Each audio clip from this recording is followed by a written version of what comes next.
All right, folks.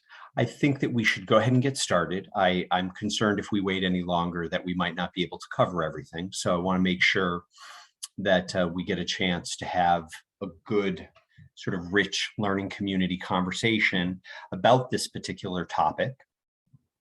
So why don't we go ahead and take care of some of the logistics.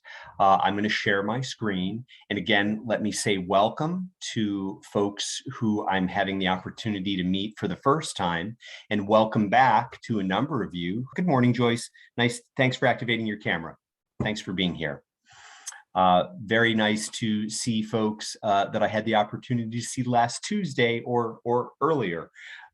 At some other point in time. So again, welcome to our learning community today. And I'm going to go ahead and share my screen. And as you know, or I'll remind you, because maybe you just want to confirm that you're in the right training, the topic we're going to focus on today is serving LGBTQIA people more than just knowing the current lingo. And I'll say a little bit more about that title as we go forward. And again, I just want to repeat that acronym, LGBTQIA people. So we'll come back to that after we take care of a couple of the logistics. So as I preface every conversation that we have as a learning community together, we want to be mindful of the language that we use, because clearly words have power. And we want to be using language within our learning community, certainly that's expressive and is authentic to who we are, and also language that is respectful and inclusive to everybody who's in the learning community. As we often acknowledge during the beginning of our trainings, our funder empowers us, funds us to create these learning community conversations. They do also like us to acknowledge that what we talk about in the learning community, the content that I may share with you, might not necessarily reflect their official views. We're a diverse learning community, and that's a strength. And what I would ask is that we give each other the respect to allow people to finish making their points or asking their questions. And if we don't agree with something that someone says, that's perfectly okay. This is a learning community. It's not about that we're all necessarily on the same page. We're all actually coming from very different pages based on who we are and what our experience is. So again, I would ask that if you particularly hear something that you don't agree with, or that you have a different perspective on, or you absolutely don't believe, that's fine. And I would just simply ask that you be willing to listen to what our colleague in the learning community is saying. And also, and many of the folks who are returning for this particular training, whom I've had the opportunity to be in a learning community with before, are masters at being and very expert at being able to speak from the I. So again, if you can speak from the I believe this, I had this experience, as opposed to every peer counselor who does this work, or every social worker. So again, those will be our guidelines, and I'm just going to stop sharing my screen for a moment. Can everybody agree to those guidelines as stated? Thank you. Yeah, and those nods are very, very clear. Greatly appreciated. All right, I'm going to go back to my camera, my screen again. Excellent. So a couple of things to keep in mind. With this training, as well as the cultural competence journey toward better outcomes training, I, as the facilitator, feel it's important for me to make personal disclosures. And the first one that I will make is that I'm of European descent, that I benefit and have benefited from white skin privilege. I've also benefited and continue to benefit from structural racism. My sex at birth is male. My gender expression is male. My pronouns are he, him, his, and they. I'm monolingual. I only speak English. I did study Latin for 4 years, but nobody really speaks that anymore. I have a family history on both my maternal and paternal sides of substance use. I was born in 1962. I will let you do the math. And I'm only an expert in me. And I have conscious as well as unconscious bias. And I also have blind spots just as a human being walking through my life. Clearly, I have blind spots. So I just think it's important to make those disclosures up front. And now I want to come back, and I'm going to reverse the slides for a minute. I want to go back to the title of our conversation today, and then I'll bring the slides forward again. Serving LGBTQIA people more than knowing the current lingo. And I'm going to just stop sharing my screen and just ask any thoughts or any reactions or questions about that particular title. Joyce, anything jump out to you about that particular title? No, I think nothing jumps out to me, and I am here to really kind of educate myself in my own genuine ignorance. And I say that, very openly, to learn more, to really kind of, I think, investigate where my own biases are that I may not be aware of. Okay. And just to kind of sit and learn. Thank you so much, Joyce. And Joyce, I'm gonna kind of reflect this back to you, and you tell me if I'm really getting it. You're acknowledging that there are things you don't know. Well, there's a lot I don't know. Okay. There's a lot I don't know. And Okay. so it's, you always want to be in that learning stage, because I don't ever want to disrespect or disregard or ignore something that is so important or obvious to me just because I don't know. And so that's why I'm here. Excellent. Thanks so much, Joyce. And you know what? Based on what Joyce said, we can all go home now. No, I'm kidding.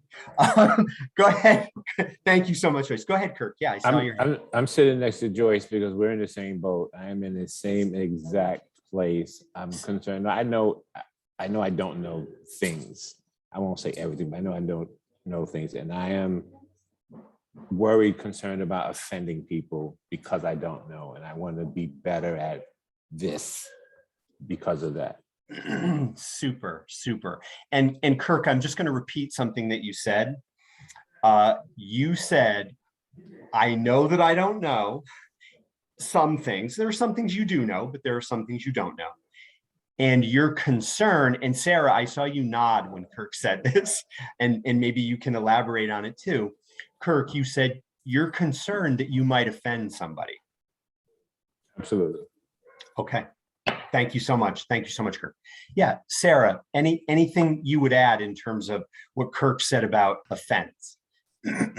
Yeah, I just I feel the same. I don't want to offend anyone, and I want to respect people always, and I want to broaden my understanding and empathy and everything like that.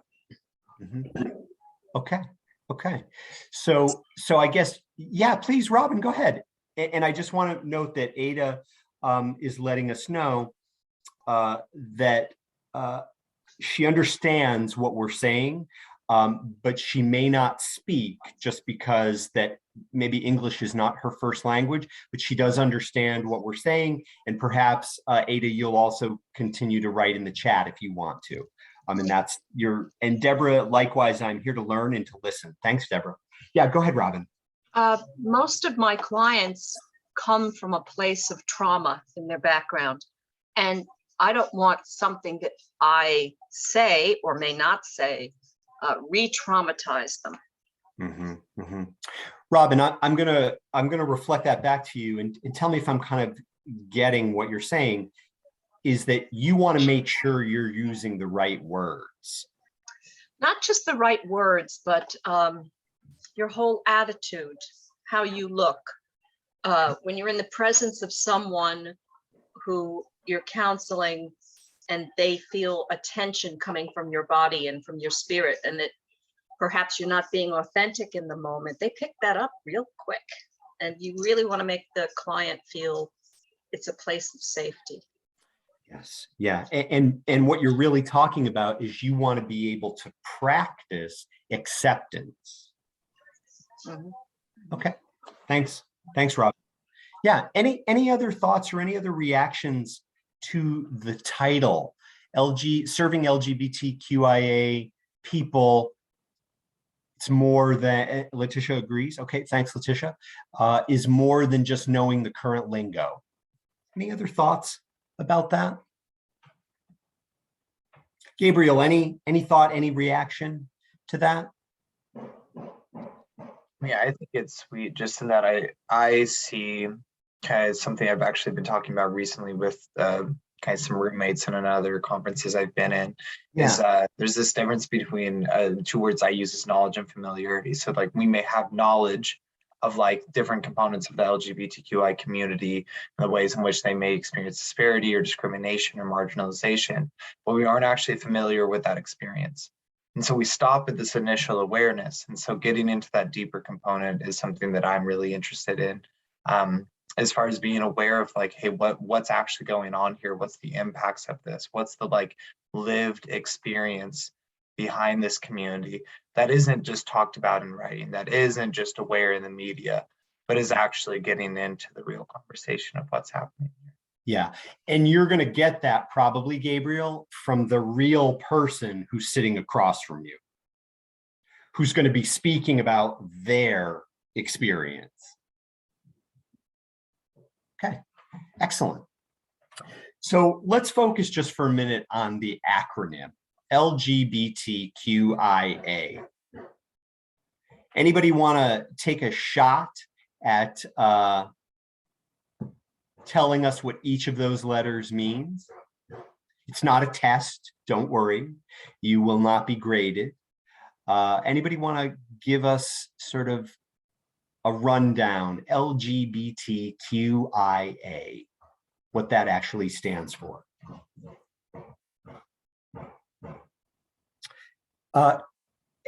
Ariel writes, lesbian, gay, bisexual, trans, questioning or queer, intersex, asexual. Okay. Did anybody have any other thoughts about what the acronym meant or anything that you'd add? LGBTQIA.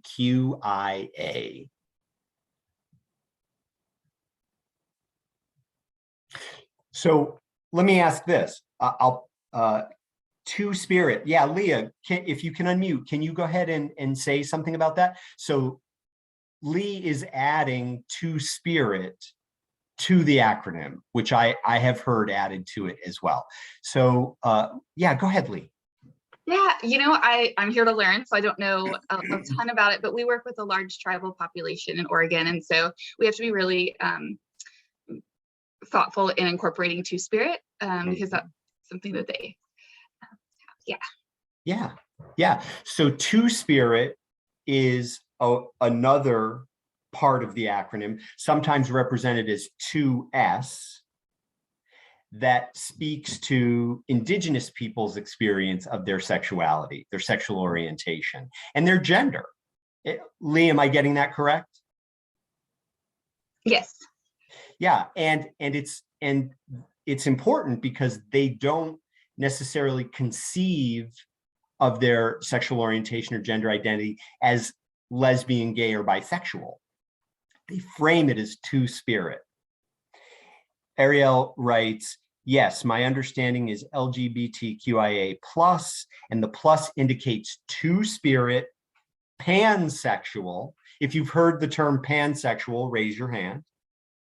Okay, good. Okay, great. And Ariel also writes, and more. Okay. So Kate says, thank you for including two-spirit as Native person. It's a wonderfully inclusive concept.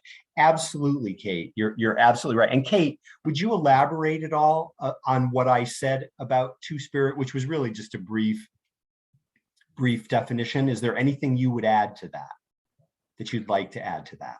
My understanding of two-spirit is it's nothing unusual. It's a natural state of being for human beings to carry two spirits. And it's on a spectrum of which of those is dominant at any particular time or situation that the person is in. Mhm. And acknowledging the two-spirit makes it very easy to use the they pronoun. Yes. Yes. Thank you so much, Kate. Thanks for adding that. Because some people do use the they pronoun. Yeah, thank you.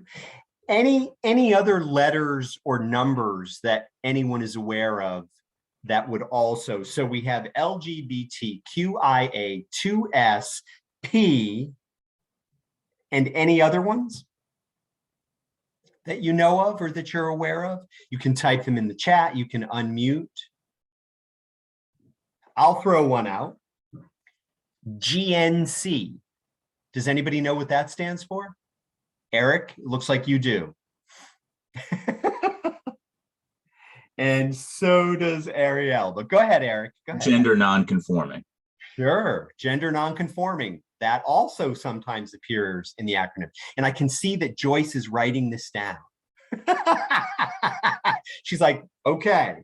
And Ariel or Eric or anybody else, say a little bit about gender non-conforming. What does gender non-conforming actually mean? It's when a person dresses or acts in ways that aren't traditionally associated with the gender they were assigned at birth. Okay. Ariel, is there anything that you would add to that?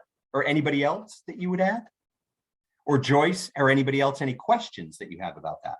To my knowledge, not adhering to or following gender social norms. Yeah. So I'll ask a question because some of you can actually see me, okay? And let's use me as an example for right now.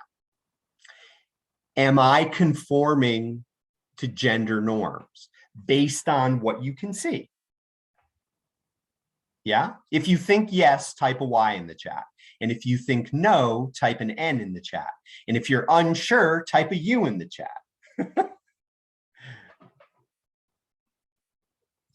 Ariel says, is this a trap? No, it is not a trap, Ariel. Do not worry, it is not a trap. So for anybody who typed Y, Robin says unsure.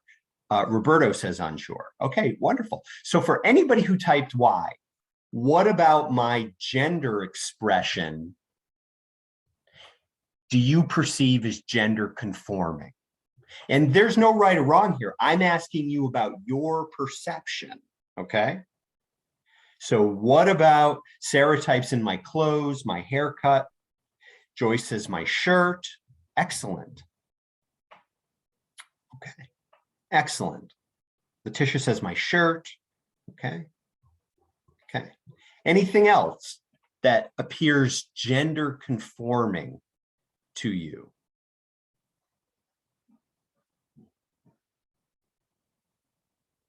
Okay, it seems that we've stopped at my shirt, and that's fine. That's absolutely fine.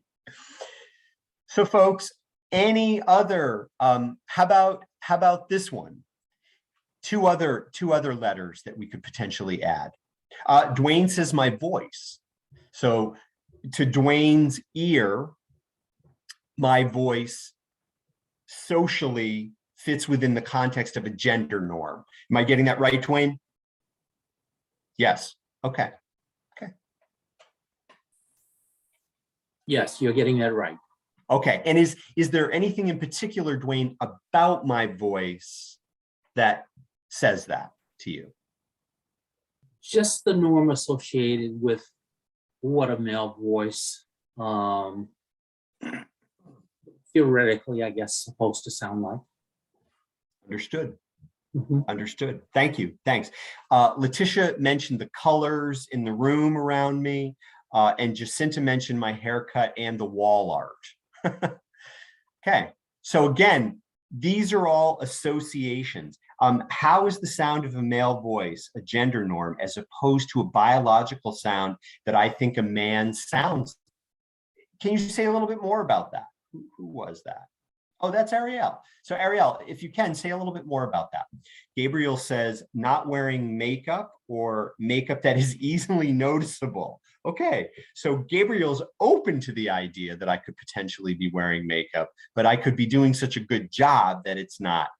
I will make a personal disclosure that at this moment I am not wearing any makeup, Gabriel. So your eye is well detected there. So again, I really appreciate the fact that you're kind of questioning, like, what are these gender norms?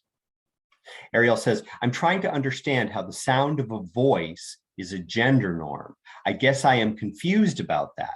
If someone is born with a certain sound in their voice, how is that a gender norm as opposed to just what they are born with? I love that question, because Ariel, that question could also be applied to a person's gender identity as well as their sexual orientation.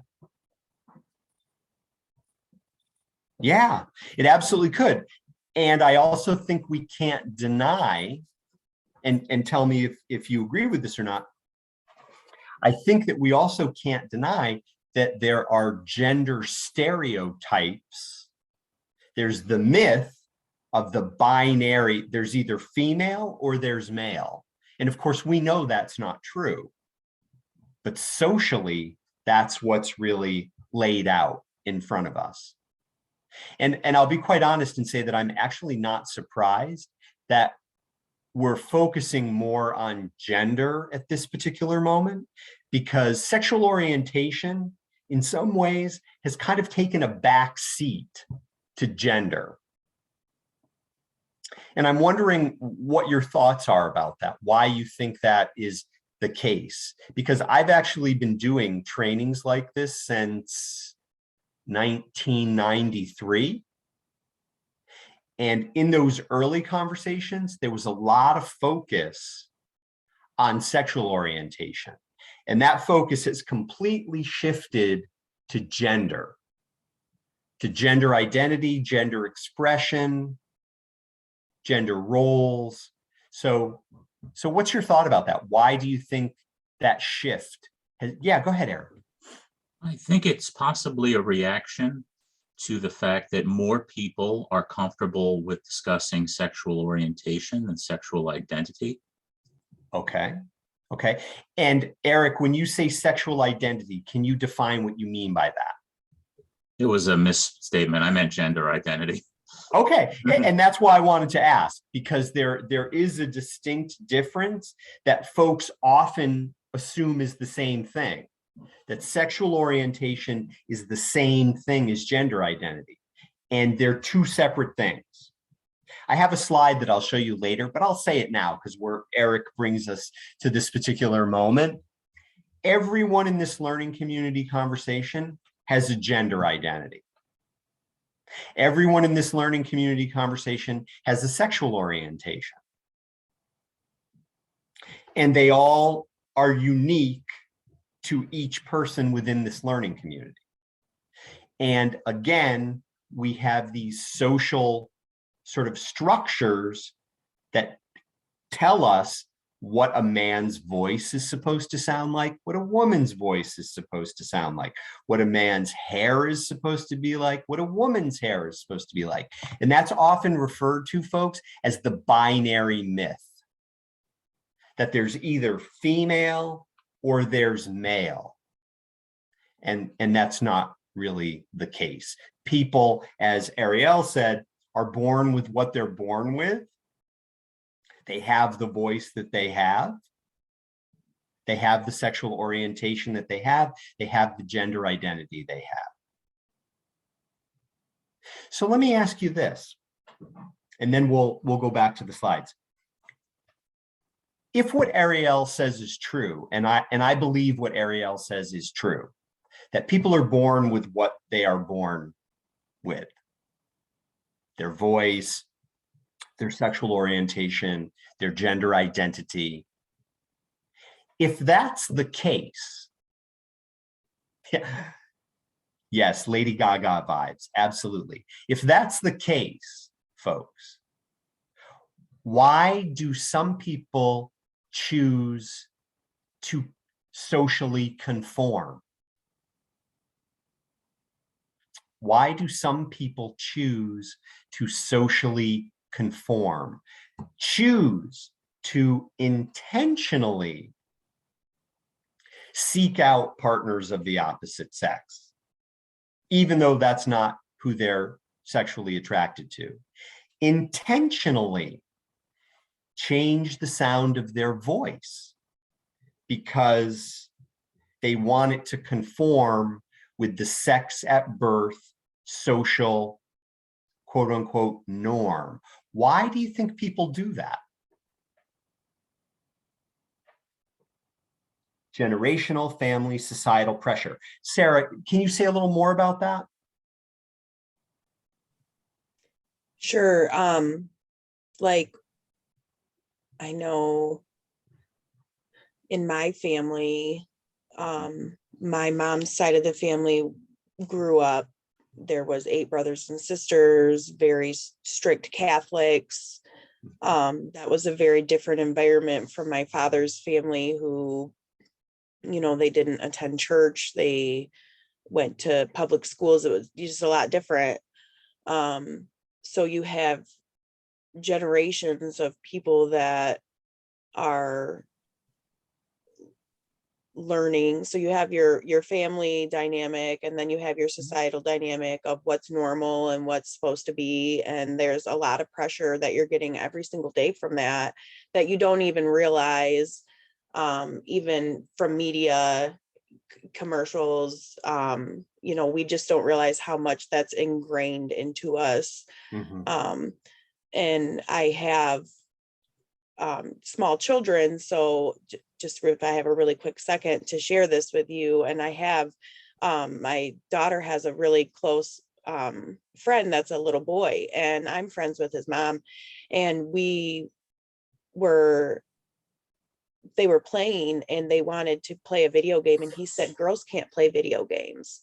And my daughter was like, well, I can play this video game, and I'm going to play it. And, you know, and she played, and she didn't do very good and stuff. And then we were in the car, and she said, maybe I can't play video games. And I said, no, you can play video games. You can play video games.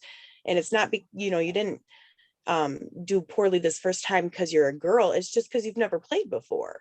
But, you know, but that's okay. You can get better, you know. And then she got better and better, and she finally beat him one time. So that was great, you know. But that was a big eye opener to me, that this is a friend of mine who we're close in age, and her son, you know, is still having these big influences on gender, you know, that girls can't play video games, or only boys can, or, you know, girls play with dolls and boys don't. Nope. Boys are going to become fathers too, maybe one day, and they should play with dolls too. Why not? You know, so. Yeah. Thank you. A lot of folks wrote acceptance in the chat about why. Sarah, thank you. And I really appreciate that specific example, because it really speaks to how even peers, or especially peers, are really influencing each other. And had she not had the openness to talk to you about it, she might have internalized that idea. Well, girls don't play video games, or girls can't be good at video games. And you really helped her to push through that. Robin writes in the chat also, fear.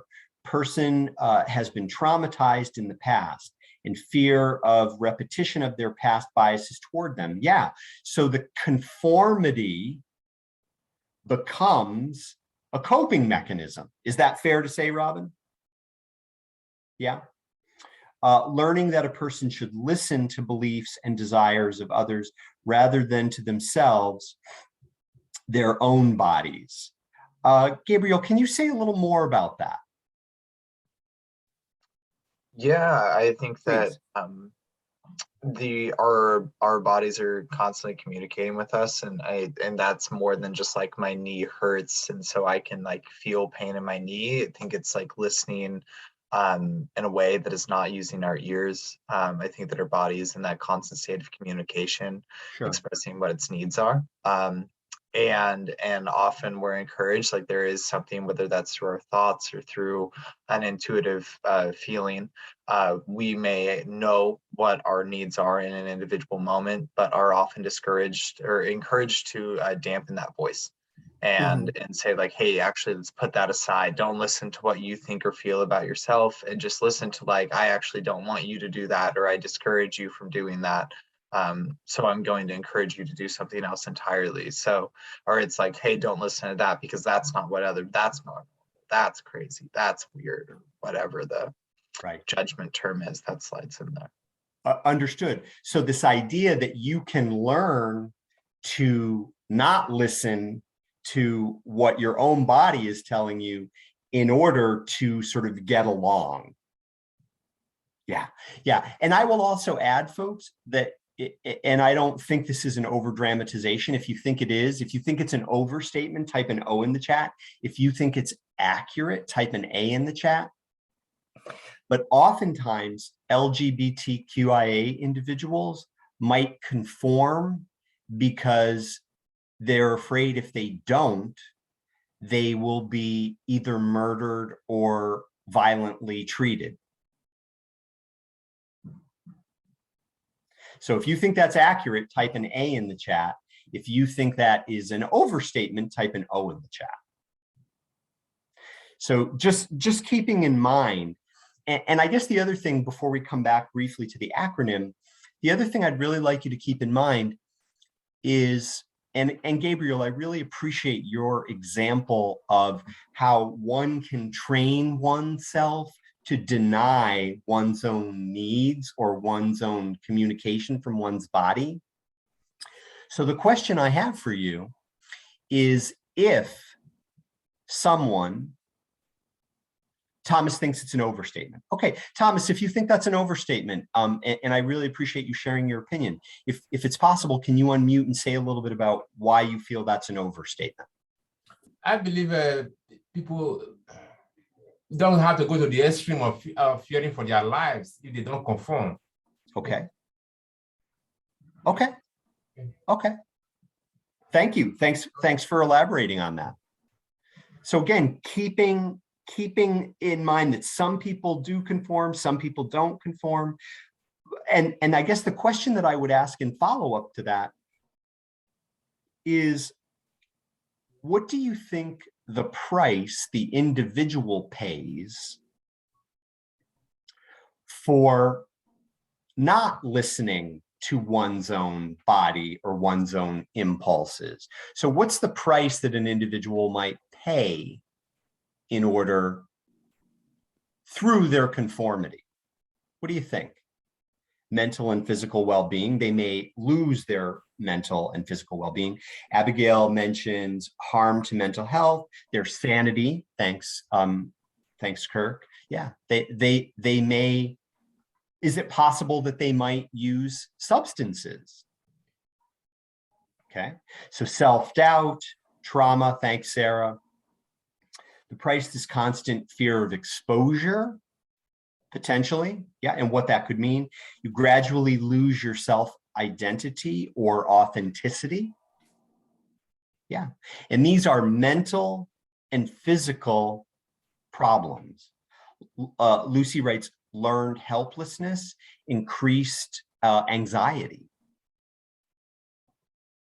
So again, just keeping that in mind, and go back to what Ariel said earlier, the idea of that, you know, you're born with what you're born with, and keep in mind that that exists within a social context.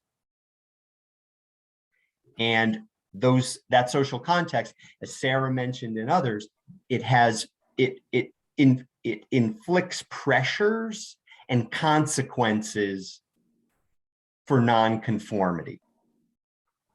Sarah writes, substance use disorder, greater chance of suicide or harm to self. Yeah. Thank you, Sarah. Thanks for adding that. So about the acronym again. So LGBTQIA P 2S GNC. And what I can tell you is that there could be an additional 16 letters or numbers after that. And I see that Joyce is not writing that down. And Joyce, if it's okay, can I ask you a question? Yes, sir. Go ahead. So with the idea that there could be an additional 16 other letters that follow, what impact does that have on you in regard to our engaging in this conversation? I just feel like I could offend so many more people than I probably have already offended. And because of that not understanding and not knowing, it's not about acceptance. I'm very open. Mhm. But I think sometimes in our society, and I know even in the town we live in, we're a very large area in Ohio that has a lot of different populations. And I found sometimes that I don't say anything because I don't know and I don't want to offend. And that's kind of limited for me to really kind of engage with individuals. Okay. So I'm very cautious that I don't offend to the point sometimes where I don't engage. That's not good. So that's where I need to have some understanding and I think some basis that I can approach whomever and have a general understanding, an idea of what what they identify themselves as without asking, without guessing, without, there's just a lot. Okay. And I'm old. So, this is, and the older you get, honestly, it's very, I listen to our children and I listen to our children's friends and their kids. And I think, oh my God, I need to wake up because there's so much out there that I don't know. That's where I'm at. Thank you. Thanks so much. Yeah, go ahead, Robin. Thanks. Thank you, Joyce. This made me, thank you, Joyce, that was helpful. This reminded me of a Eugene ONeill quote that I wrote down years ago, and I'll read it to you, and then I'll put it in the chat box. But the quote is, "None of us can help the things that life has done to us. They're done before you realize it, and once they're done, they make you do other things until at last everything comes between you and what you'd like to be, and you have lost your true self forever." That's a That's very rough. powerful quote. What play is that from, Robin? I don't know. I just wrote it down years ago. I don't remember what play it was from. Okay. Thank you. Thanks so much for sharing that. Thank you. So I guess one of the points I'd like you to consider, and again, I really appreciate that Thomas shared his opinion and that others will share their opinions, but I want to throw out something for you to consider, which is that the LGBTQIA 2S P plus 16 other letters community is a living, growing community. Yeah. And it's probably not possible for you to know everything there is to know about people who fit under that umbrella. So yeah, go ahead, Dwayne, please. Dwayne, did you want to say something? No. Oh, okay. You unmuted. Okay. Nope. Okay. So I just want to throw that out there for you to consider. So, and Kirk brought this up first, but Joyce echoed it, and I think Sarah echoed it too. The idea that, I don't want to offend somebody. Well, would it be fair to say, and let's set gender identity aside for a moment, and let's set sexual orientation aside, because we're all human beings. We all have our own cultural identities, and our sexual orientation and our gender identity and gender expression are part of our cultural identity. But would it be fair to say, if we set our sexual orientation and our gender identity aside, that there's a heck of a lot I don't know about Joyce? And I could potentially say something that could offend Joyce, or Robin, or Gabriel, or Kirk, or Sarah, or Ada, or Dwayne. Is that possible? Because I can never know everything about Joyce. And looking at Joyce, like Joyce looking at me, I could probably make a lot of assumptions about Joyce. And they would be nothing more or less than assumptions, because I don't know everything about Joyce. So if you can consider the idea, and it may not feel as satisfying if I said to you, okay, now we're going to look at all 16 of the possible letters, and I don't know all the possible letters, but we're going to now look at all 16 of the letters. And by the time this conversation is over, Sarah's going to be able to sit in front of anybody that falls under one of these letters, and she's going to be able to talk to them. Is that realistic? No. No. So I guess the question I'm curious about is, why are you pressuring yourselves to feel like you have to know everything about this quote unquote people who fall under this umbrella? The thing I want you to keep in mind is that acronym is growing. It is changing. Let's say if I tell you today that one letter means one thing, it may not mean that tomorrow within that community, because it's a living, breathing, growing community, that it may not have changed. So keeping that in mind. And Ariel, if you were going to elaborate on, let's start where we are. So just keeping that in mind. Well, you mentioned we can't be expected to know how to talk to each person who identifies as a certain letter. That is okay. Placing expectations on ourselves that aren't realistic may not be helpful. Very true. Instead, let's start where we are in our journey. Excellent. And I want to go back to something that Joyce said. And Joyce, I want to make sure that I heard you correctly, okay? You said that sometimes you're so concerned about offending somebody that you don't engage. There have been times, only because I have used a wrong pronoun. Yes. Something along that lines, and I have been encountered with defensiveness at times.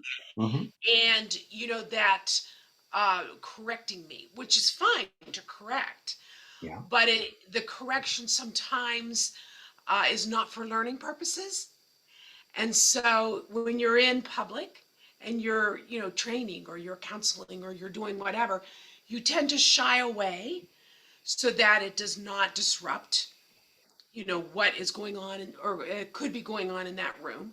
And I just find that it would be far more comfortable for me to have a general understanding across the board, so that the decisions I make are more informed, and I can be a little bit more engaging and being correct in that engagement. Okay. And again, who's the best guide for that, Joyce? Well, if you're asking me to say me, I don't feel I'm the best guy. Actually, that's not what I'm implying. Okay. Who do you think the best guide is, folks? What do you think? Who's the best guide? Huh? The client. Yeah, the person sitting across from you is the best guide. Robin said, she wrote in the patient. Robin wrote, when I was a kid, I remembered asking my grandma, why do I have to go to school? Her reply, to learn what you don't know. Yes. So, and I like that image, Robin, because sitting in front of that person who's across from you, you're in school to learn from that person what you don't know, because you can't know it. Just like I can't know everything about Joyce. And Joyce, can I ask you a direct question? Sure. So far in our conversation, there was a little reluctance in that. I don't know if you heard that. And that's perfectly okay. Joyce, so far in our conversation, and I'm asking this sincerely, I'm not being facetious. Have I offended you so far in our conversation? No. Okay.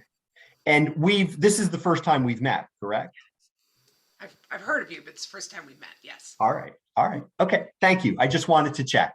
And Joyce, if I say or do something that does offend you during our time in our learning community, can I rely on the fact that you'll let me know that? Yes. Thank you. I appreciate that. Thanks. Go ahead, Sarah. I was just gonna kind of go off of what Joyce was saying, and I think that sometimes humility is hard to practice, but I think that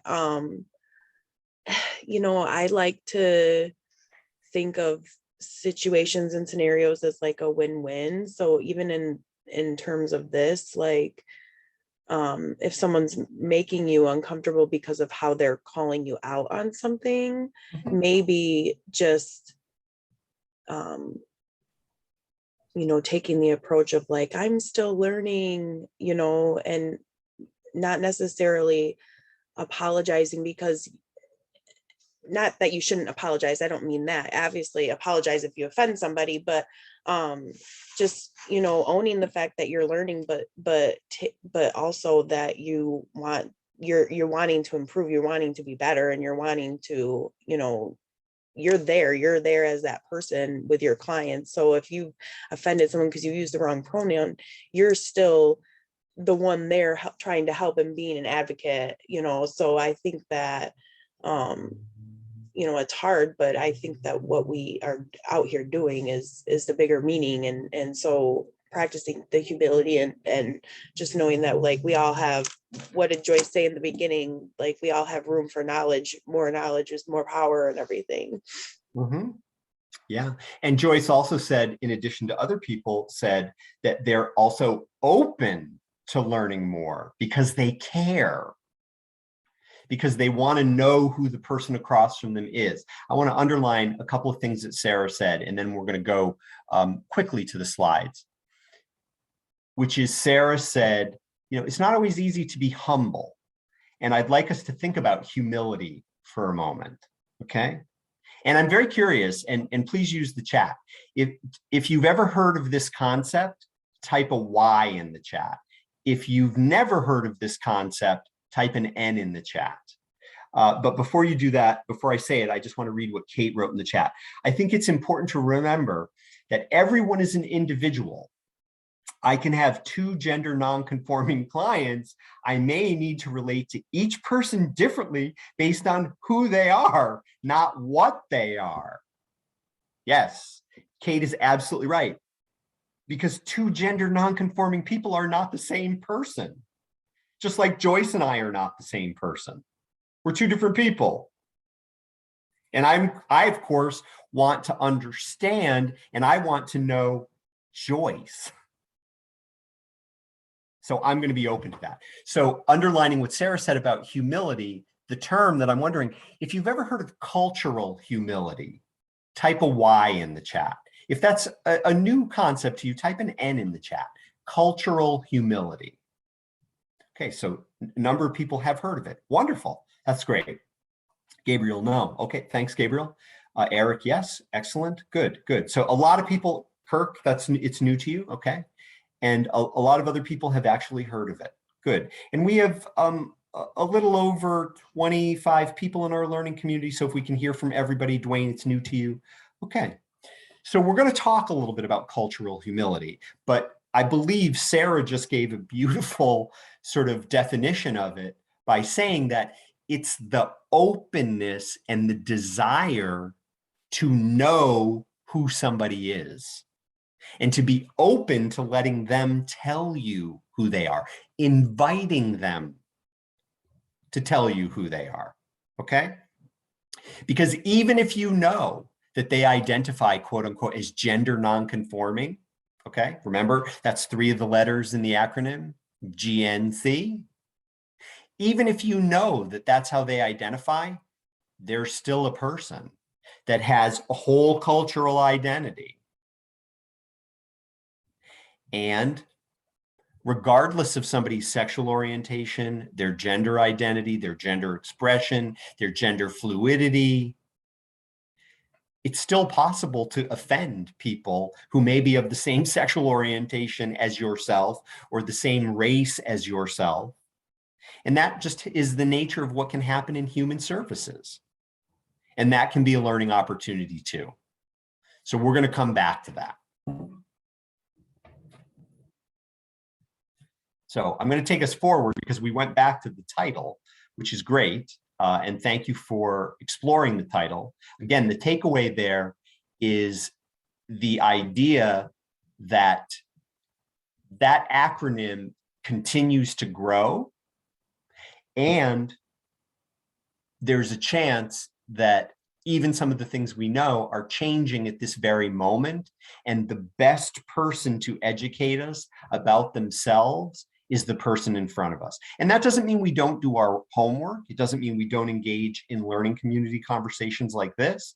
It just simply means that we sit across from that person or are across from them over the computer or the telephone, and we are open to them letting us know who they are and trying to understand that.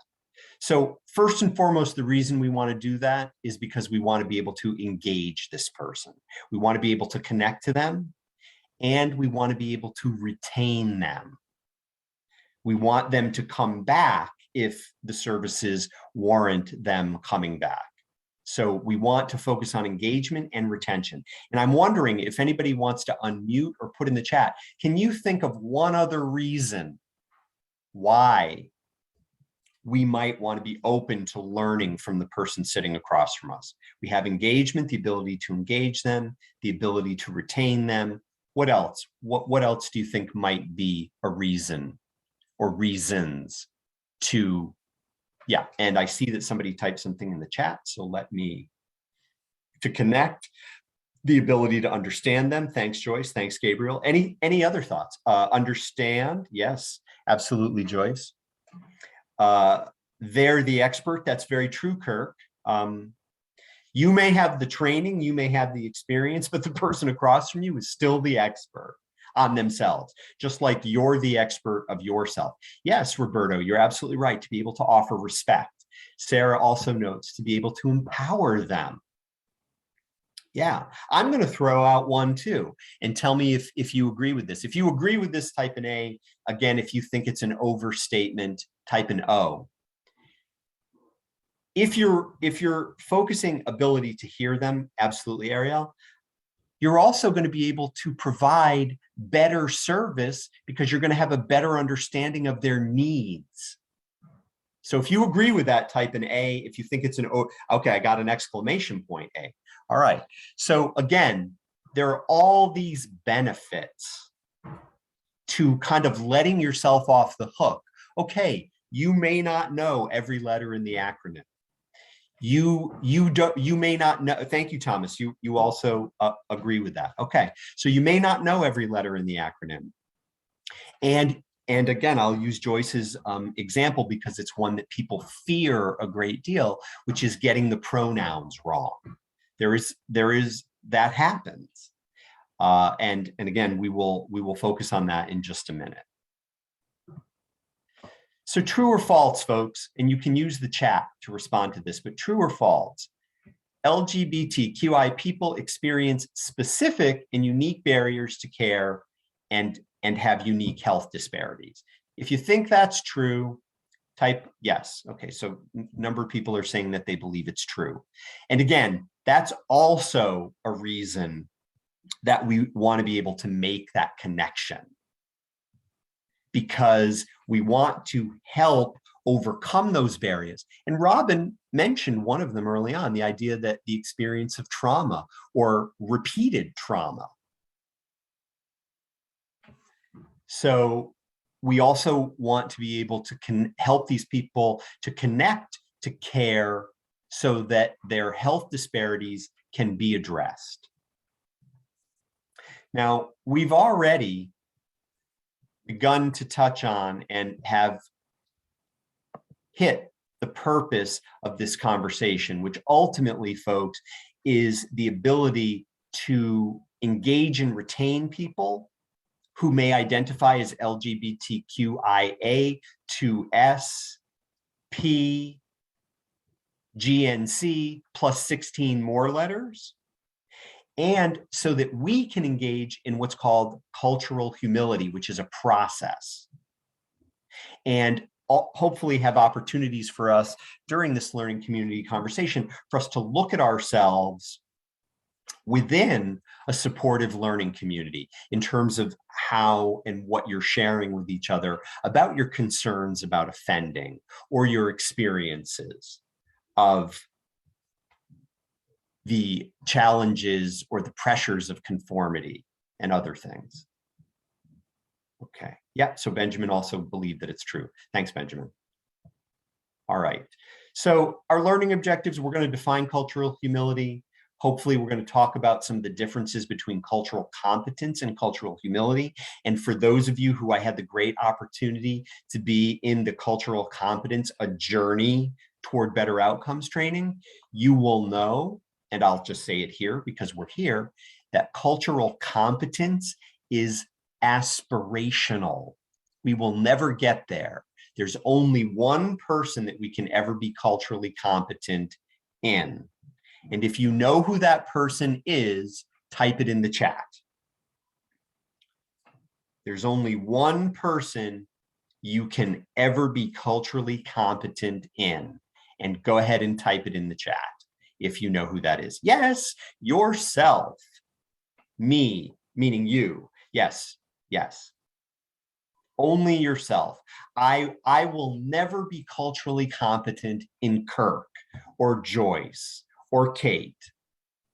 I can learn from them.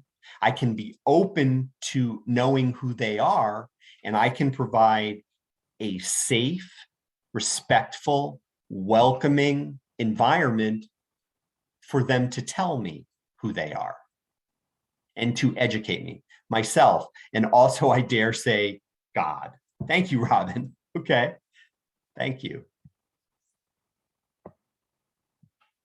So, and hopefully if we have time, we'll be able to talk about some actions that you may be considering taking so that you can continue to engage in the process of cultural humility, which I will throw out, and I don't mean this as a spoiler, but it's a lifelong process. It's not kind of a one and done. You're not going to leave this conversation and all of a sudden be culturally humble.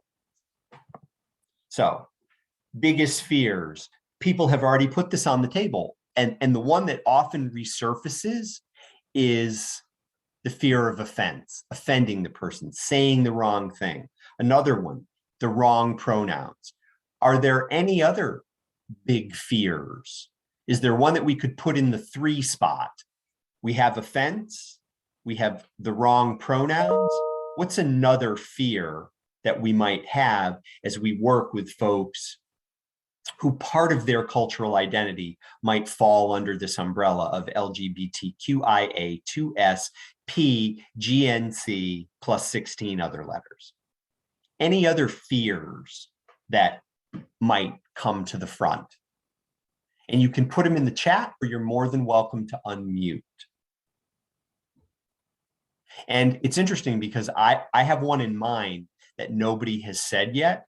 So actually, I'm going to take my screen down and just ask, are there any other, is there any other fear that sort of comes to mind when you think about sitting across from somebody who part of their cultural identity might fall under that ever-growing umbrella? We have offense. We have getting the pronouns incorrect. What else? Isolation. Deborah, can you say a little more about that? I'm not exactly sure what you mean by isolation. Can't hear you, Deborah. Can't hear you. isolation, I was thinking isolation, that we don't want to isolate the person that's sitting across from us further Yes. than they, or, if they already are feeling sorry. So that's why I put isolation Yeah. so that we don't further isolate them. Yep. Yeah, thank you. So misreading or Kate, thank you so much, Deborah. Thanks for elaborating on that. Kate writes, misreading or misunderstanding what the client is saying or how they are affected by their experiences. Thank you, Kate. So you really want to understand what it means to them. Very similar to what Gabriel said earlier. Eric writes, I'm concerned about appearing uninformed. Eric, can you say a little more about that? I want the other person to feel confident in my abilities. Okay. And if I'm not completely up to speed with the needs and understandings of people in that community, they may not have full confidence in me because I'm not up to speed with everything. Okay. So Eric, can I ask you a follow-up question? Sure.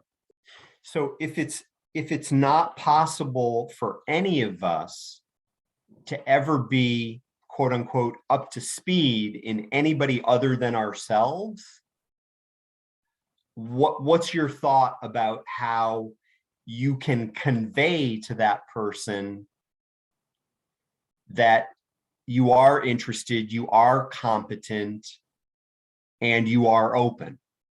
I think being transparent in your lack of knowledge in the area and your willingness to learn would convey that you are interested and eager to help and learn, and that might give them more comfort in your competence, in my competence.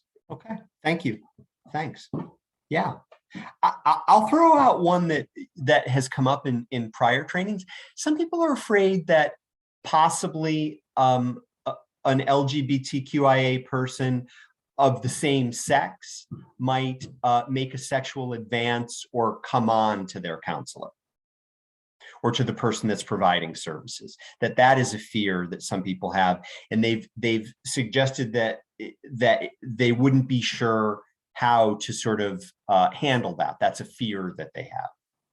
And the thought that comes into my mind is, does that also happen between clients and providers who might identify as heterosexual?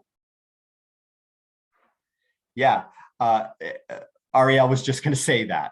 So again, that somehow it's different because it's a person of the same sex, and we can't help but think about what the social context may mean, or how the social context may be sort of putting pressure on the person.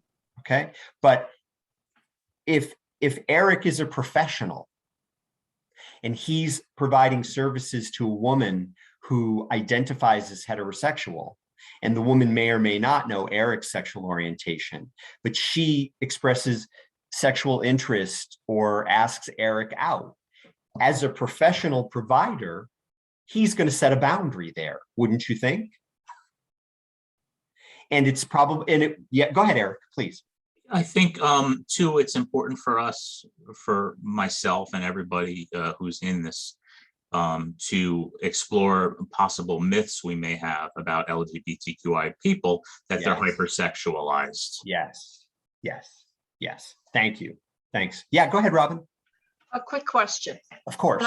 When I worked up in Westchester County at a methadone clinic, we had a young lady who was mandated to treatment. She was transgender. Mm-hmm. And we only had 2 bathrooms, one for male and one for female. Mm-hmm. And she insisted that she wanted to use the female restroom. Mm-hmm. That was her identity. Now Correct. she was mandated, so she came in with a bit of a chip on her shoulder to begin with. Yep. Anger issues, definitely. And the staff said, absolutely, you cannot use the female bathroom. That's it. No. And I felt that was very disrespectful. And I opened up my big Bronx mouth. And it was quickly dismissed. Mm-hmm. But I wonder how much, I mean, that's been a couple of years now. I wonder how much that affected her in that moment, that she could not choose which bathroom to go to. Yeah. Yeah. And the sad thing is about that is that folks are married to the idea that sex assigned at birth determines gender identity. And it doesn't. People's gender identity is their gender identity, regardless of the genitalia that they have. And in some states now, Robin, what you suggest would be illegal. An organization couldn't do that.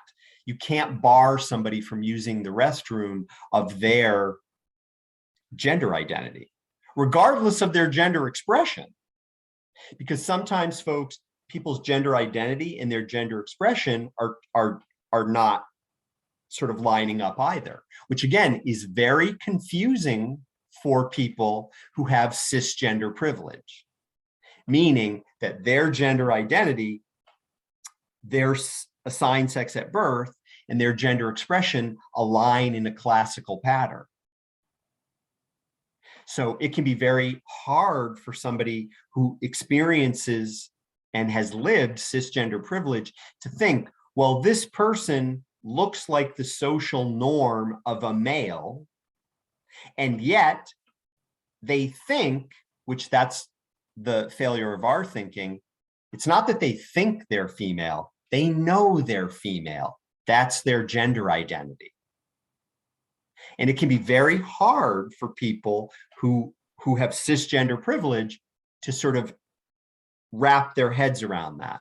And, you know, it makes me think what Joyce was saying about pronouns too, because sometimes if somebody is transitioning or if they have transitioned, sometimes they may not achieve what we may assume is the social norm for the sex that they've transitioned to. And that's called passing. They may not quote unquote pass, but that does not mean that the person is any less of their gender identity. They're still female if that's how, or they're still gender nonconforming if that's how they identify. Okay. And again, it can be very hard if you've never had to think about your own gender to kind of wrap your head around somebody else's. Somebody writes in the chat, and I just want to see who. Hold on, I just want to read this. Oh, Abigail writes, my partner was assigned sex at birth of female and identifies as female.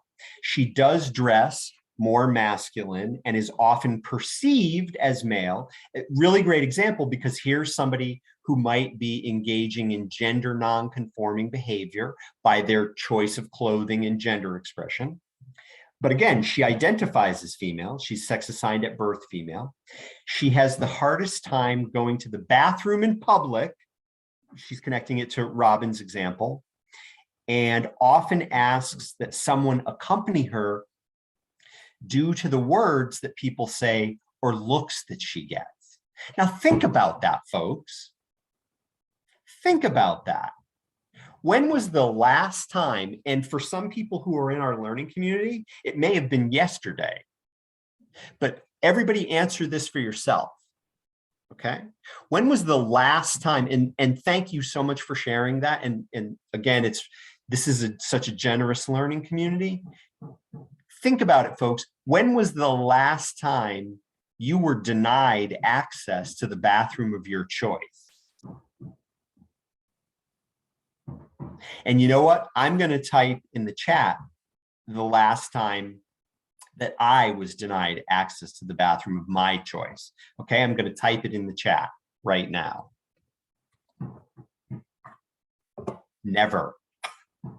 I've never been denied access to the bathroom of my choice. And you know what, folks? That's a privilege. And some gender nonconforming folks do not have that privilege. And can you imagine what it would be like to try and find a place to relieve yourself? And the health concerns that happen for people who cannot find a place to relieve themselves. I mean, there are actual medical conditions that people can develop by not defecating or urinating when they need to. So just keeping that in mind. Abigail writes, barely any places have gender neutral bathrooms. Yes, I have seen some, Abigail, but again, it really depends on where you are. Okay, so I'm going to briefly go back to my slides for just a moment. And again, I really appreciate that we're kind of exploring and really putting on the table, and have done so since the beginning, these concerns or these fears. So again, those of you who had the opportunity, who I had the opportunity to be with during the cultural competence journey training, you may remember this iceberg of cultural identity. Again, there are things that are above the waterline that we can see, and dress is one of them. And again, we just had that very generous example about the person who the clothing that they're choosing might be considered by some gender non-conforming, and it raises questions and creates barriers for them to use the restroom when they need to use the restroom. So keeping in mind that somebody who is under this umbrella of LGBTQIA to SP, GNC plus 16 other letters, in addition to what we may be able to see, oh, hold on just a second. In addition to what we may be able to see, the things that are above the waterline, there are a whole other aspects of their identity that would be important for us to respect and perhaps know about in order to provide effective services to them, in order to know them as a total person. Somebody wrote this in the chat, and I'm not recalling who at this particular moment, but somebody acknowledged in the chat that sexual orientation, gender identity, gender expression is one aspect of somebody's identity.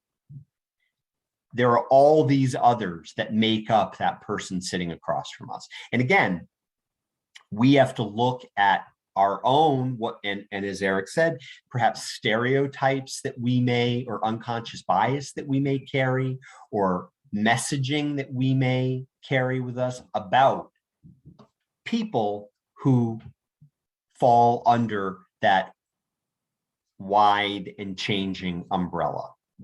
So you can always remind yourself that you have a cultural identity, just like that iceberg, as does the person sitting across from you. You also have a sexual orientation, just like that person sitting across from you. And you also have a gender identity, just like that person sitting across from you.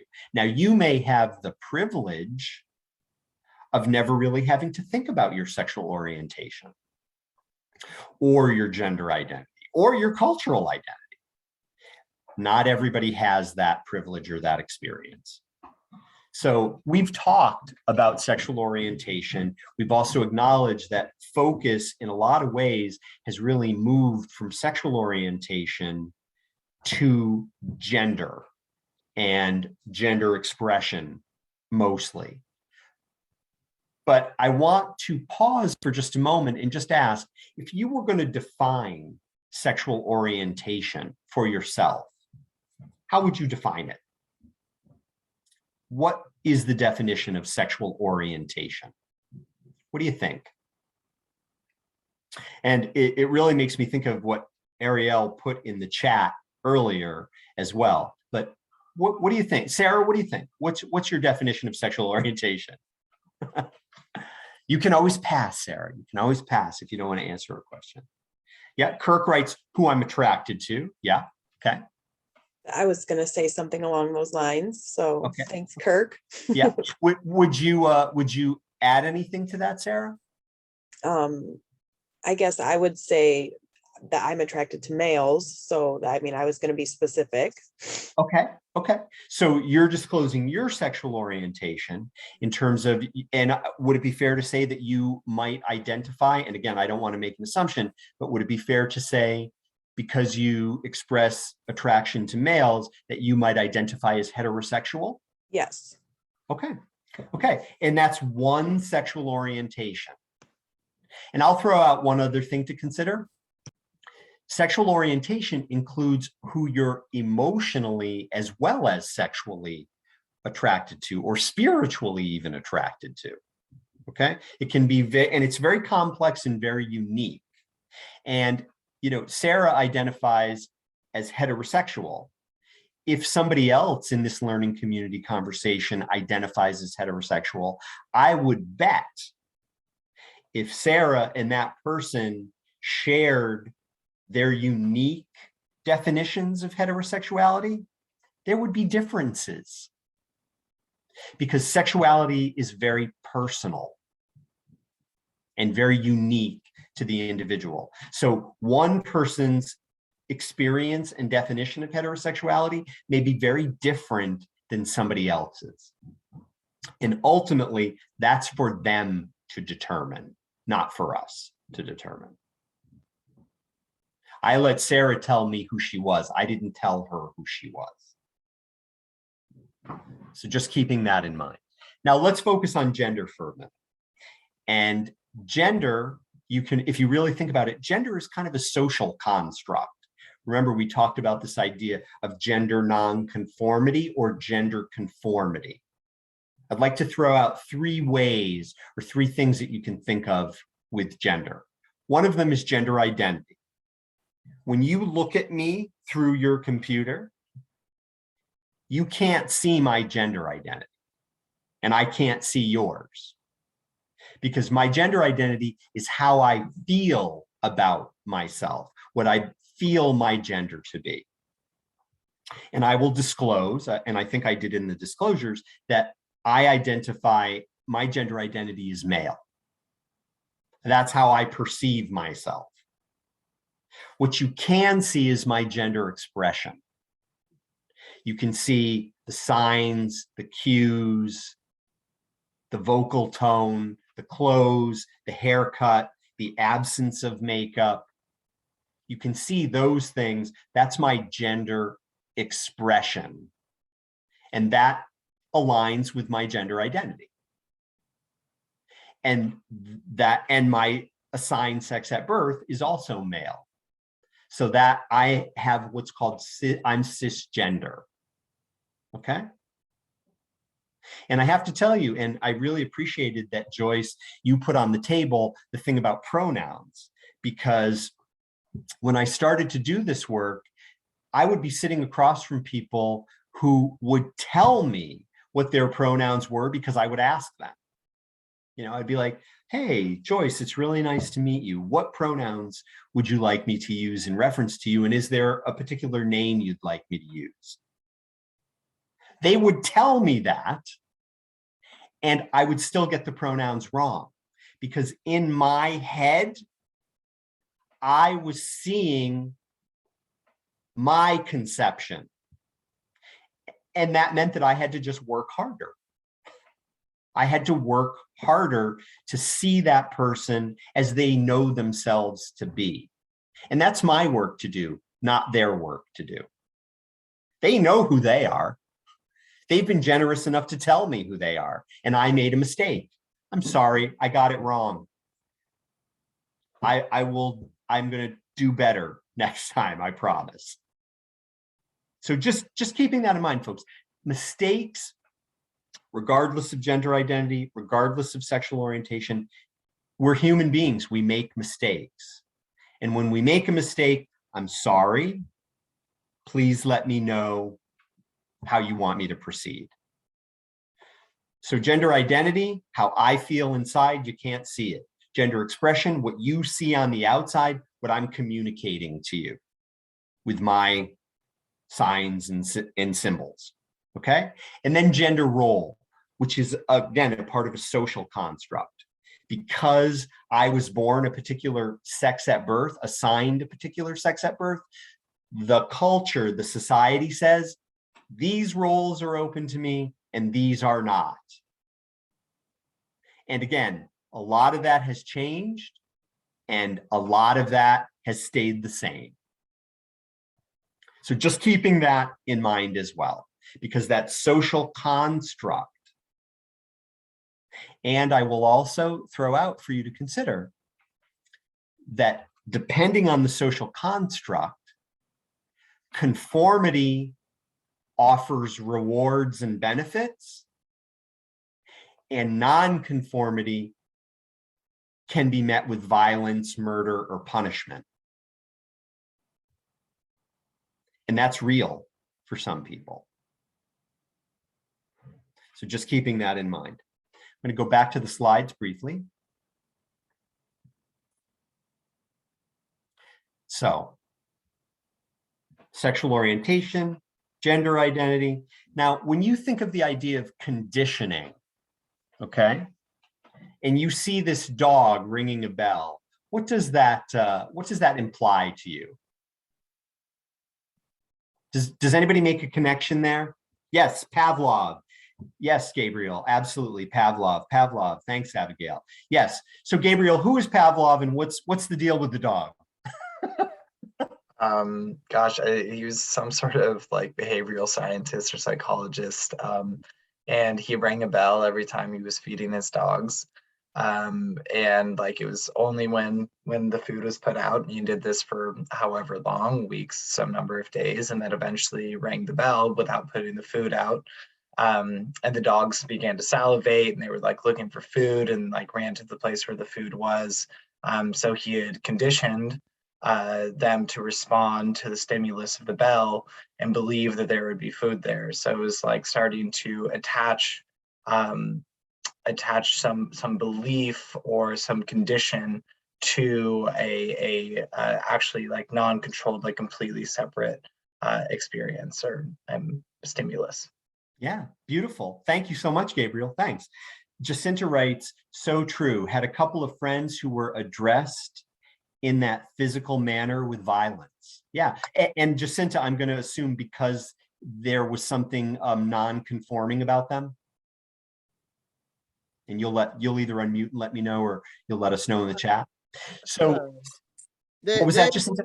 They were in a social gathering. Yes. And they were being confronted by the other form of acceptance within that group that they were in. Yep. And it became verbal, and it ended up, and they got beat up, really. Yeah. Yeah. Because they were not conforming to the majority of the members in that group. Excellent. Thank you, Jacinta. Thank you. So I would like to throw out the idea that because we swim in the soup of our social environment, we are all conditioned. Okay, so let's test that. What color is this paper? What is that, Sarah? It's white? Yeah. Yeah. Okay. And if I'm going to ask this question a couple of times, and then I'm going to follow it with another question. And I want you to just type in the chat the first thing that comes into your head. So what color is this paper? And if you've already written it, you can write it again, but yeah. Okay, I'm going to ask you one more time. What color is this paper? Super. Okay, now here's the question. What do cows drink? And just type it in the chat. What do cows drink?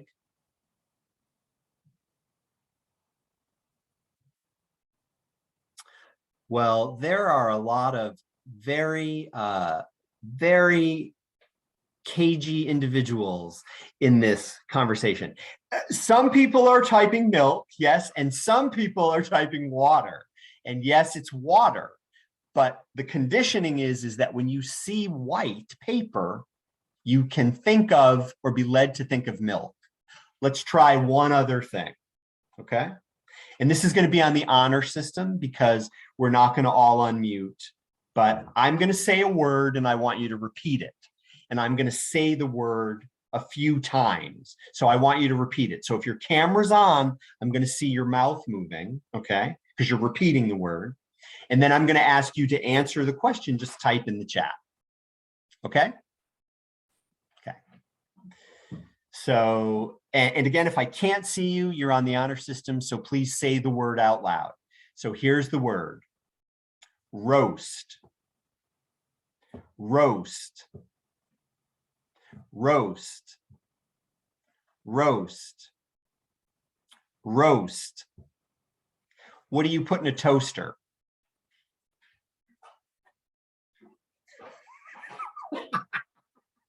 Excellent. Oh, I love it. Somebody who typed in Pop-Tart. Sometimes people, Kate writes milk.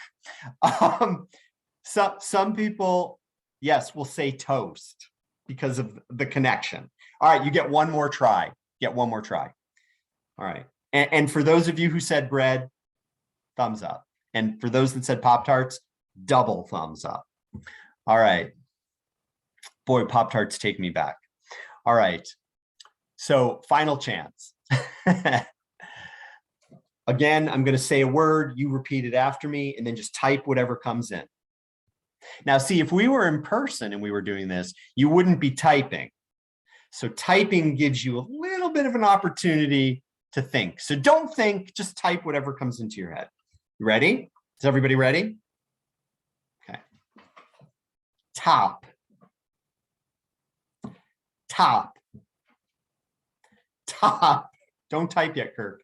Top. Top.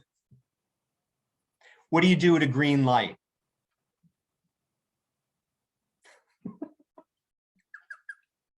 Excellent. So there were a couple of people that fell into the trap of stop. And I don't want to drive with them, but everybody that said go, I will.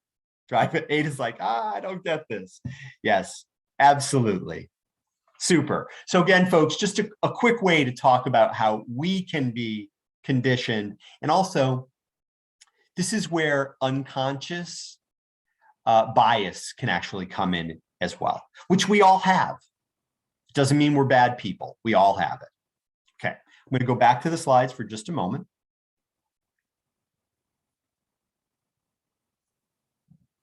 So we may not know every one of the acronyms or every one of the letters or numbers that fall under the acronym. The expert is the person in front of us, and we have to acknowledge that we may have certain conditioning or we may have particular stereotypes or beliefs that we want to raise our awareness about so that we're not imposing them on the person across from us. So, cultural competence, cultural humility. If you think they're the same, type a Y in the chat. If you think they're different, type a D, and if you're unsure, type a U. If they're the same, type an S. If you think they're different, type a D. If you're unsure, type a U. Okay, so far, at least what I can see in the chat so far, people are saying pretty much that they think they're different, and I am really glad. And whatever your answer is, I'm glad too, but they are actually very different. And again, I'd like you to consider that cultural competence is aspirational. It's always on the horizon, and we can choose to walk toward it, and we're never going to achieve it in anyone other than that one person that we mentioned before, ourselves. So it's aspirational, and it's great that we're walking toward that way. We can also consider the process, which is a lifelong process, of cultural humility. And really, and again, I'm thinking what Joyce said early on in our conversation, this openness to learning, because cultural humility is basically saying, you know what, there's a lot I don't know, and I'm open to learning. I'm also open to examining myself and refining my own awareness, because I'm a human being and I swim in this societal soup that has conditioned me particular ways and has given me conscious and unconscious bias, and has led to my having blind spots. So again, you're open to refining your own awareness, increasing your knowledge. And it makes me think of what Eric was saying in terms of not wanting to be perceived as not knowing something about this particular community. You can know what you know, and you can also know that there's a lot you don't know. And if you're open to this lifelong process of learning and self-examination and refinement, you can continue to add to your knowledge. My hope is that during some of this conversation that we've been having, you've been able to restructure and maybe let go of some of the pressure that you were putting on yourselves and allow yourself to focus in an unpressured way with this idea of cultural humility, that you can choose to be in this lifelong learning process, and you can self-examine your awareness, your knowledge, your behavior, and your attitudes. And I really appreciate Robin, I think, mentioning this early on in our conversation, the idea of that trauma has been the experience of some and maybe many of the people who fall under that growing, changing acronym. And we need to be thinking about power and privilege in our interactions, because if we share power, we're less likely to re-traumatize somebody. So again, thinking about how that person maybe has experienced power. And somebody mentioned at some point in our conversation, they mentioned empowerment. And we can choose to empower that person across from us by seeking to understand where they're coming from and listening closely to who they are and honoring and respecting that, and in allowing them to exercise their autonomy. So, cultural humility in action. That, and somebody said this earlier about working with someone who's gender nonconforming. We want to assess anew the cultural dimensions, which again include sexual orientation, gender expression, gender identity, all of that, gender nonconformity. We want to assess anew for each person or patient or client we're sitting across from. We also, as providers, although we have education, we have lived experience, we have training, we acknowledge that we're not any better than the people that we're providing services to. And really, we need to learn from them about their lives and their community. Again, we can challenge ourselves to acknowledge, yes, these are my values, these are what I believe in, but they're not the norm. They're simply your values. And I think it might be tricky. We could probably spend some time teasing out the idea of what, quote unquote, our social norms are. But again, those assumptions leave out the uniqueness of ourselves and the people sitting across from us. So just keeping in mind that, yes, they're our values, but they're not necessarily the norm. And we want to find out the values of the person sitting across from us, their beliefs. And again, we can intentionally act and choose to share power. Robin touched on this earlier, but again, I think we have to keep in mind and consider that oppression has been a part, intimidation has possibly been a part, discrimination, violence, emotional and physical, and murder has been a part of the experience that some of the folks that claim part of that acronym as part of their identity may have experienced. And again, because of the social context and what it imposes and allows people to think that they can do to folks that are different than that. So again, we want to share power to not re-traumatize, and we want to acknowledge that trauma may very well have been and could be a part of this person sitting across from us, their experience. So there is a structural power imbalance. And if there's one thing you walk away with from our conversation today, is I invite you to consider that there is inherently a structural power imbalance when you are the provider and that person is sitting across from you. And that's just one level of structural power imbalance. There could be other things that are causing this person to be less empowered than perhaps you are as the provider. So you can consider it, but you can also acknowledge it to yourself, and when appropriate and if appropriate, during the conversation with the person. You can intentionally choose to be a collaborator with that person sitting across from you. And a collaborator means that we're both focusing, we're both contributing to this. And you can support and respect their autonomy. That's probably the greatest way to empower somebody. You may not agree with their choice. You may wish that they would do something different. And ultimately you acknowledge that ultimately it will be their choice what they choose to do or not do next.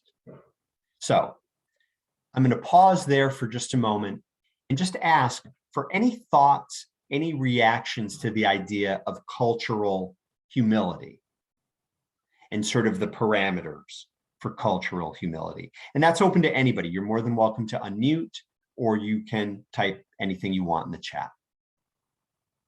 And if it's okay, Gabriel, could I ask you to just sort of throw out something there, what your thought might be or what your reaction might be to cultural humility or the concept of it? Yeah, I guess what's coming up for me is this seems like it just feels like it's everywhere.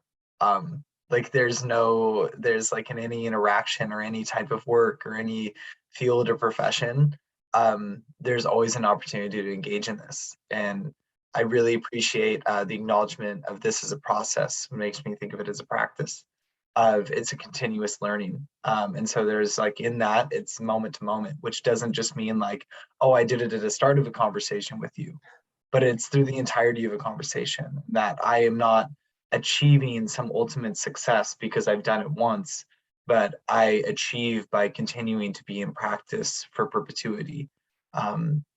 So it feels really sweet. It feels, while it may feel like a lot of work because it is so lifelong and it can then be a lot of work, it also feels like there's so much opportunity. Like there's so much space to learn and to grow and to continuously be a beginner in this process and to have this open mindset of not understanding, but have like a little bit of relief in that, of like not having to know and being open to making mistakes and like obviously not trying to be offensive in the process of doing so, but being willing to do your best and accept when we have made offense and to make correction for that and learn from those processes. Thank you, Gabriel. Thanks so much. Deborah, any thoughts, any reactions to cultural humility, the conception of it, the practice of it? And I really appreciate the way, Gabriel, you frame that. Go ahead, Deborah. Ongoing process that we have to all be aware of, that I know I have to be aware of, and it changes. Just the humility, we have to understand that people are very different and that we have to be open to our own differences and their differences with patience. Thanks, Deborah. Yeah, any other thoughts or any other reactions to the concept of cultural humility, the practice of it?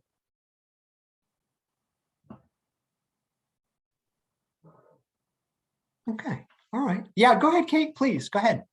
I think for me, it's a relief to know that I don't have to know everything. I can simply ask really good questions. Yeah. And that's pretty much it. Okay.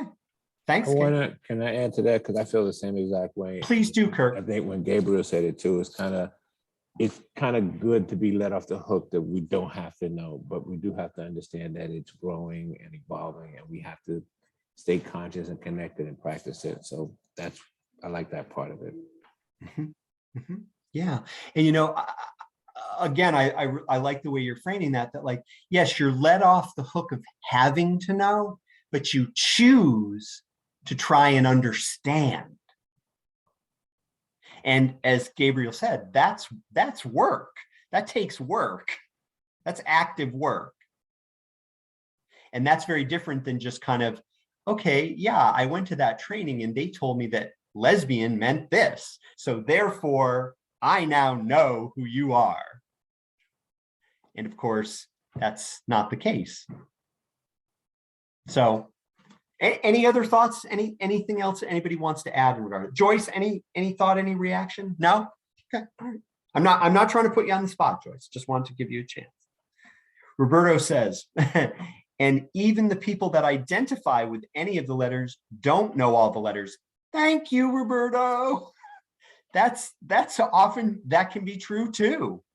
Just because you may identify as one of those letters doesn't mean you know anything necessarily about any of those other letters.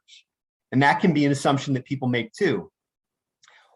I'll just throw out quickly another assumption that people make too, is that all the people who fall under that acronym, LGBTQIA 2S P GNC plus 16 other letters, people will often make the assumption that that's just one big happy family. And let me assure you that there are some people who may fall under that umbrella who don't understand why other people are under that umbrella, or don't choose to identify under that umbrella. But people seeing them from the outside might say they're X. So again, the whole idea that we really want to let ourselves off the hook. Yes, we may not and we cannot know everything, and we can intentionally choose to try and understand the person across from us and what their experience is, what their identity is. Okay, I'll share my screen one more time as we start to bring our conversation to conclusion today. So we can certainly choose to acknowledge that you're an expert in you and that you can't be an expert in another person. So my hope, in addition to thinking about power and privilege, is that you will realize when you sit across from the next person, just like I can't be an expert in Joyce, but I can certainly be open to understanding and knowing Joyce. Again, the idea of remaining open to being educated. And again, I want to link this to something that Eric said earlier, that being open to being educated may mean that some of the thinking we had before, some of the knowledge that we had before, might not necessarily apply in this particular situation, or maybe was based on a stereotype, because we're getting to know the cultural identity of this person across from us, not just that, oh, that's a gay man. Oh, that's a bisexual person. So that we're thinking of that person and open to being educated about that person. And again, we can choose our positioning and our stance with that person. We can choose to be a collaborator. We can choose to offer respect. We can choose to acknowledge when we've made an error. And we can seek to understand. And again, the empowerment can really happen through the partnership, the collaboration, and the respective autonomy. You know, what do you think would be the best way to proceed here? What are your thoughts about how to go forward? Let them be part of that development of a plan or a solution or a suggestion. So, as we start to bring this conversation, and hopefully we'll have an opportunity to let people make any additional comments that they want to make, but you can ask yourself, are you safe And I don't mean, are you safe? I mean, are you safe for this person to sit across from? So you, again, this lifelong process, you can reflect on, if you find yourself sitting across from somebody, let's say, who identifies as bisexual, and you find, you know, I was feeling kind of uncomfortable. There were some things that I avoided asking there. That is wonderful that you could know that you could acknowledge that, and you could explore that. Because through that exploration, you can create a safer space. We all swim in this cultural soup. We all have conscious and unconscious bias. We all have blind spots. And we can choose to keep growing through those things. So you can ask yourself, are you safe for this person to be with? And are you a bridge to helping this person receive services, achieve their health and life goals, or are you a barrier? And again, it is part of professional practice to be asking yourself these questions. Am I safe for this person to be with? And was I a bridge or was I a barrier? So that's part of the process that we can all choose to engage in. So again, we want to engage the person. We want to provide a welcome for them. We want to be open and accepting. And again, that may require self-reflection when we're not feeling accepting or we're not feeling open. That's important information. We can choose to offer respect. And we can make sure, in order to engage somebody, that they are aware that this is a safe place, that you are communicating to them that they are safe, welcome, and respected in your company. And with retention, of course, we want to continue all these things with engagement, and we want to invite and include the person in defining their goals and their care. And probably the best way to get to know who they are, to understand, is to listen attentively and deeply to what they are telling. And I believe it was Kate who mentioned the idea of asking really intentional questions, and listen to the answers. Listen to the answer you get back. And certainly respecting somebody's autonomy.